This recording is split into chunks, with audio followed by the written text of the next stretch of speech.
আসসালামু আলাইকুম বন্ধুরা, কেমন আছেন সবাই? আশা করি সকলেই অনেক ভালো আছেন।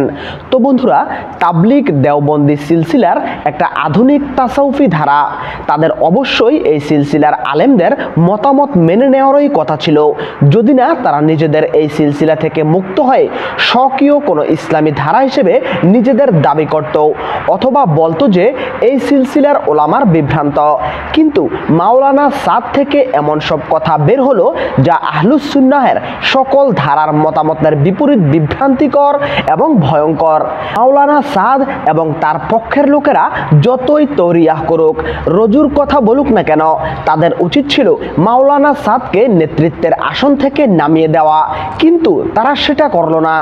বর্তমানে তারা একরকম নেতৃত্ব এবং নিজেদের স্বতন্ত্র অস্তিত্বের লড়াইয়ে নেমেছে, যার সাথে মূলত ইলম এবং ইলমি ধারার কোনো রকমের সম্পর্ক নেই। যদি সম্পর্কটা থাকে তাহলে তারা ইলমি এবং আদর্শগত বিরোধটা সুস্পষ্ট করুক।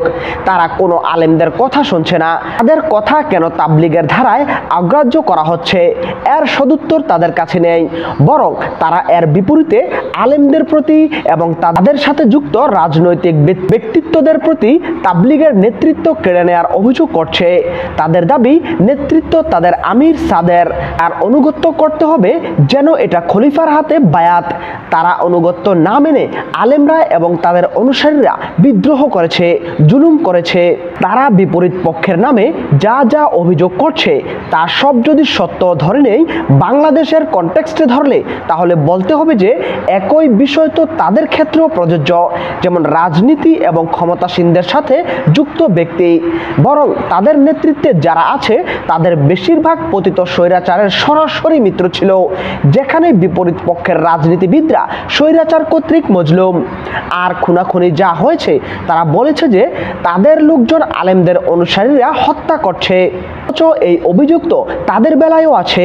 তাদের বয়ান দিতে শোনা গেছে মাঠে লাঠি ছোটা নিয়ে যেতে তাদের আমিরকে আনতে চেয়েছে, এবং বিপরীত পক্ষ সেটা প্রতিহত করার জন্য সর্বাত্মক আহ্বান চালিয়েছে।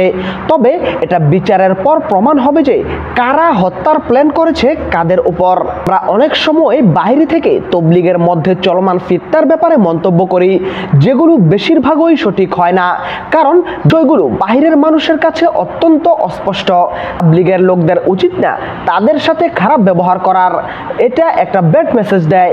আমি বুঝতে পারি যে একদিকে অপবাদ সহ্য করতে করতে মাথা খারাপ, এই সময়ে তৃতীয় পক্ষের কেউ এসে পিঞ্চ মেরে অথবা সুশীল টাইপ দুই পক্ষের সমান দোষ এরকম কথা বললে আপনাদের মাথা আরো গরম হয়ে যায়, কিন্তু কি আর করার, মাথা ঠান্ডা রাখতে হবে।